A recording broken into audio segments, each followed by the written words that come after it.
চার কেন্দ্রের রায় আপনাদেরকে দেখাবো এই মুহূর্তে। ঘড়িতে সময় সকাল 11টা। এখনো পর্যন্ত আমরা যা দেখতে পাচ্ছি চারটি কেন্দ্র যেখানে উপনির্বাচন হয়েছে, বাগদা, রানাঘাট দক্ষিণ, রায়গঞ্জ, মানিকতলা, সেখানে এখনো পর্যন্ত সকাল 11টায় এই চারটি কেন্দ্রেই এগিয়ে রয়েছে তৃণমূল।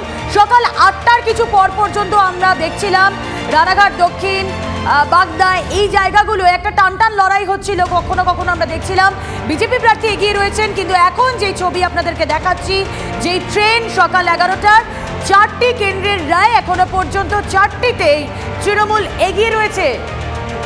TV9 বাংলার হাইটেক স্টুডিও থেকে সমস্ত খবরের আপডেট সকাল 8টা থেকে ননস্টপ দিচ্ছি আমরা আপনাদেরকে। এই মুহূর্তে স্টুডিওতে রুমেলার সঙ্গে রয়েছি আমি রিমা। আরো একবার এই মুহূর্তে ফলাফল আপনাদের জানিয়ে রাখতে চাইবো এখনো পর্যন্ত ট্রেন্ড কি বলছে। ঠিক রুমেলা একটু আগে যেটা বললো, সকালবেলা খাতা খুলতে কিন্তু একটা টান লড়াই আমরা দেখতে পেয়েছিলাম, কিন্তু এখন কোথাও কি ইঙ্গিত পাওয়া যাচ্ছে সবুজ ঝড় কি হতে চলেছে দেখুন সেটা এখনো যদি বলা না যায়, কিন্তু চারটে কেন্দ্রে নজর রাখলে দেখা যাচ্ছে তৃণমূল কংগ্রেস এগিয়ে রয়েছে এবং ব্যবধান, যেটা নজর কাড়া ব্যবধান, মানিকতলা ছাড়া বাকি 3 কেন্দ্র রুমেলা যেখানে বিজেপি আগে জয় পেয়েছিল সেখানে দাঁড়িয়ে তৃণমূল কংগ্রেসের একটা বড় রকমের এবং ভালো রকম ব্যবধান বাড়িয়ে নিয়ে হয়তো কামব্যাক হতে চলেছে। একেবারেই চাই এই চারটি কেন্দ্রের এখনো পর্যন্ত রায় সেটা শাসকের দিকেই, সেই ছবি আপনাদের সামনে আমরা তুলে ধরছি। সবুজ ঝড়, সবুজ আবিরেও কিন্তু মাতামাতি শুরু হয়ে গিয়েছে, বেশ কিছু জায়গার ছবি আমরা দেখাচ্ছি। এবার আসুন কিছু ইনফরমেশন আপনাদেরকে দেখাই গ্রাফিক্যালি। এখনো পর্যন্ত ট্রেন্ড কি বলছে চার কেন্দ্রের রায়। শুরুতেই নজর বাগদার দিকে। বাগদায় এখনো পর্যন্ত সপ্তম রাউন্ড গণনা শেষে বড় ব্যবধানে এগিয়ে রয়েছে তৃণমূল। বাগদায় এগিয়ে রয়েছেন তৃণমূল প্রার্থী মধুপর্ণা ঠাকুর। শুরু থেকে আমরা দেখছিলাম যে এইরকম মার্জিন বাড়ি যে লিড নিচ্ছিলেন তা নয়, এখন আমরা দেখতে পাচ্ছি 14,500 ভোটে লিড নিচ্ছেন মধুপর্ণা ঠাকুর। সরাসরি লিমা আমরা চলে যাই বাগদায়। একদমই চলে যাবো আমরা, আমাদের প্রতিনিধি দীপঙ্করের সঙ্গে কথা বলবো। এবং এখনো পর্যন্ত আমরা যেটুকুনি জানতে পেরেছি সম্ভবত এই মধুপর্ণা ঠাকুর, যিনি এখনো পর্যন্ত অনেকটা ভোটে এগিয়ে রয়েছেন, সর্বকনিষ্ঠ বিধায়ক হতে চলেছেন। দীপঙ্কর, দেখো সকাল থেকেই ট্রেন্ড রয়েছে তৃণমূল কংগ্রেসের দিকে এবং মধুপর্ণা ঠাকুর তিনি এগিয়ে রয়েছেন অনেকটা, প্রায় 15,000-এর বেশি ভোটে এগিয়ে রয়েছেন। সংবাদ মাধ্যমের সঙ্গে কথা বলছেন মধুপর্ণা ঠাকুর, একটু বোঝার চেষ্টা করবো যে কি বলছেন, একটু শোনার চেষ্টা করবো। এইবার সিট আছে দিদির। বাগদার মানুষের কাছে কিভাবে পাশে থাকবে?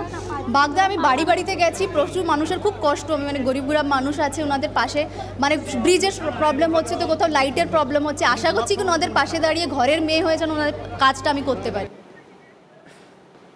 না সম্ভবত আমরা যোগাযোগ করতে পারবো আবারও কোনোভাবে। লাইটের খুব সমস্যা আছে, এগুলো আশা করছি পূর্ণ করতে পারি। এটা মতুয়া অধ্যুষিত এলাকা, মতুয়া পরিবারের সদস্য হিসেবে কি নির্বাচনে অ্যাডভান্টেজ পেলে? সেটা আমি তো বলিনি কি আমাকে টিকিট দাও, সেটা পার্টি যেটা ভালো ভেবেছে সেই হিসাবে আমাকে দিয়েছে। এখন ভোট তো শুধু মতুয়ারা দেয়নি, সবাই দিয়েছে, বাগদা যত মানুষ আছে সবাই। ঠাকুর পরিবারের ম্যাজিক কাজ করলো, প্রার্থী হিসেবে প্রতিদ্বন্দ্বিতা করেননি, এবার তুমি নতুন প্রার্থী হিসেবে কিছুটা অ্যাডভান্টেজ পেলে দলের পক্ষ থেকে? সেটা তো দাদা মানে কাকু নিজেই বলেছিল কি আমি এবার নেব না, সেটা পার্টি যেটা ভালো ভেবেছে কি এই করতে পারে, লড়াই করতে পারবে, সেই হিসাবে উনি আমাকে দিয়েছে। রাজ্যের একাধিক নেতা মন্ত্রীরা তোমার প্রচারে এসেছিল এবং শুদ্ধিকরণের ডাক দিয়েছিল, এমনকি ক্ষমা পর্যন্ত চাওয়া হয়েছিল ভোটারদের কাছে, এটা কি ফলে প্রভাব পড়েছে? পড়তেই পারে, সবাই স্ট্র্যাটেজি আলাদা থাকে, রাজনীতির ওনার আলাদা, আমার আলাদা, বা অন্য কারোর আলাদাই থাকে, সেই হিসাবে নিজের স্ট্র্যাটেজি সবাই ইউজ করে। কিভাবে রাজনীতিতে নামলে কি আমার দাদু থেকেই রাজনীতি চলেই আসছে, রাজনীতি বাবাই, আমার দাদু বাবাই মা সবাই আছে, সেই হিসাবে এগিয়ে তো যাবে। ম্যাজিক মানে কি, ঠাকুর বাড়িতে তো আশীর্বাদ হরিগুরুচার ঠাকুরের আছে, এই মাটিতে ধুলোর ভক্তর এত পাওয়ার আছে, সেই হিসাবে একটা কেমন লাগছে? আর কিছুক্ষণের মধ্যে হয়তো ঘোষণা হয়ে যাবে। হ্যাঁ, আমি তো ঘোষণা কি আগে থেকে আমি আপনাকে বলে দিয়েছিলাম, আমরা জয়লাভ করছি, এবার দিদিকে আমরা সিট তুলে দিচ্ছি। অসংখ্য, মানে এত কম বয়সে আমি এত দূর এসেছি, আমার তো খুব ভালোই লাগছে। দীপঙ্কর, যদি জিজ্ঞেস করা যায় যে এই ম্যাজিক কেন লোকসভা নির্বাচনের ফলে এলো না?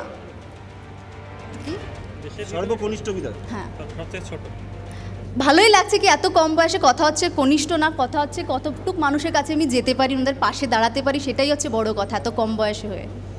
লোকসভা নির্বাচনের আগে যে কেন্দ্রীয় সরকার সিএ চালু করেছিল তার প্রভাব কতটা পড়েছে নির্বাচনে? ওটা তো জাস্ট আমি সিএ যেটা জানি, যখনই ইলেকশন আসে তার আগেই সিএ, যে ইলেকশন হয়ে যায় এতদিন বন্ধ, এখন ক্যাম্প খুলেছে, এসব নিয়ে আমাকে কোনো মাথা ঘামানো নেই, শুধু জাস্ট বাগদা বাসিন্দার পাশে আমি যেন দাঁড়াতে পারি।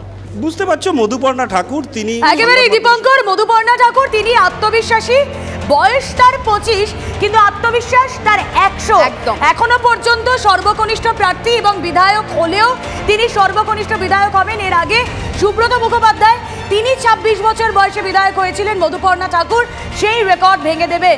বিধানসভায় সর্বকনিষ্ঠ বিধায়ক হয়েই হয়তো আগামী দিনে আমরা দেখতে চলেছি মধুপর্ণা ঠাকুরকে। এই আত্মবিশ্বাস মধুপর্ণা ঠাকুরের গলাতেই আমরা পেলাম। মানিকতলায় এখনো পর্যন্ত কি ট্রেন্ড, কি ইনফরমেশন আসছে? মানিকতলায় সুপ্তি পান্ডে এগিয়েছিলেন, ব্যবধান তিনি বাড়াচ্ছেন। মানিকতলায় বড় ব্যবধান তৃণমূলের সুপ্তি পান্ডে। সাধন পান্ডে স্ত্রী ষষ্ঠ রাউন্ড শেষে ২০,৮১৮ ভোটে এগিয়ে রয়েছেন। মানিকতলায় সরাসরি চলে যায়, কল্যাণ চৌবে পিছিয়ে রয়েছেন, সঙ্গে রয়েছেন প্রদীপ্ত কান্তি ঘোষ। প্রদীপ্ত, দেখো এই মুহূর্তে যা ট্রেন্ড আসছে তাতে সপ্তম রাউন্ড শেষে সুপ্তি পান্ডে তিনি ২৩,৬২৪ ভোটে এগিয়ে রয়েছেন এবং কল্যাণ চৌবে তিনি কিন্তু একেবারে শেষ পর্যন্ত থাকবেন, অন্তত তেমনটাই তিনি জানাচ্ছেন। এবং এই মুহূর্তে দেখা যাচ্ছে যে কল্যাণ চৌবে তিনি কিন্তু বাইরে এসেছেন, তার দলের যে এজেন্টরা রয়েছে তাদের সঙ্গেও তিনি কথা বলার চেষ্টা করছেন। তারা যতক্ষণ থাকবেন তাদের সঙ্গে তিনি কথা বলবেন, অন্তত তেমনটাই দেখা যাচ্ছে। কল্যাণবাবুর সঙ্গে একবার কথা বলে নেওয়ার চেষ্টা করব। এখনো পর্যন্ত ফলাফল যা আসছে তাতে আপনাদের পরাজয়ের দিকে আপনারা হাঁটছেন। পরাজয় কি করে হবে? ভোট হবে তবে তো পরাজয়। ভোট হয়নি আমি বলছি না, আপনারা দেখেছেন, মানুষ দেখেছে আপনাদের চ্যানেলের মাধ্যমে। ভোট হয়নি, ভোট লুট করা হয়েছে। ৮০% ভোট লুট হয়েছে। যা ভোট পোল হয়েছে তার মধ্যে ৮০% ভোট লুট হয়েছে। আপনি খেলার মানুষ, আজকে কোথাও একটা বড় হতাশা, মানে ১৯ সালে আপনি দাঁড়ালেন, হারলেন, ২১-এ, আজকে ২৪-এ, ইতিহাসে তো এটাই লেখা থাকবে হয়তো ভোট হয়নি। ঠিক, আপনি যা বলছেন ইতিহাস জয় পরাজয়ের সংখ্যাই লিখে রাখে, কিন্তু ইতিহাসে এটাও থাকে যে মনে করুন পরাজিত হতে হতে যখন আপনি শাসকের বিরুদ্ধে লড়াই করছেন, সেই লড়াইয়ের ঘটনাও লেখা থাকে।